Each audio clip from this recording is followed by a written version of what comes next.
Hello guys, কেমন আছেন সবাই? তো আজকে আমরা উড়ান সিরিয়ালের নতুন একটি আপডেট নিয়ে চলে আসছি। তো গাইস, এই আপডেটটি অনেক জমজমাট হতে চলেছে। তো চলুন আজকের পর্ব শুরু করা যাক।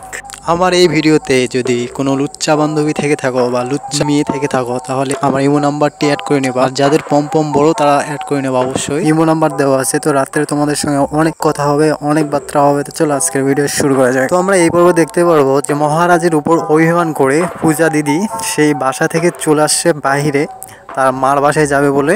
তো যখন ব্যাগ নিয়ে সে হাঁটতে শুরু করে, তা তার সামনে কিছু গুন্ডা পড়ে যায় তার ব্যাগ হাতিয়ে নেওয়ার জন্য। তো তখন সেই সময় মহারাজ চলে আসে তাকে উদ্ধার করার জন্য। তো উদ্ধার করতে এসে দেখে যে তার সঙ্গে একটি ছেলেও চলে আসছে। হঠাৎ করে একটি ছেলে আসে। তো আসার পর মহারাজের সামনে দাঁড়ায়। তো সে বুঝতে পারে যে সেও হয়তো ব্যাগ লুট করার জন্য চলে আসছে, কিন্তু আসলে তা না। ব্যাপারটা হলো যে পূজার সঙ্গে তার সম্পর্ক ছিল বা ভালো একটা ফ্রেন্ডশিপ সম্পর্ক তাদের। তো এটা আর বুঝতে পারেনি মহারাজ, এই জন্য আরও বিব্রতকর অবস্থা।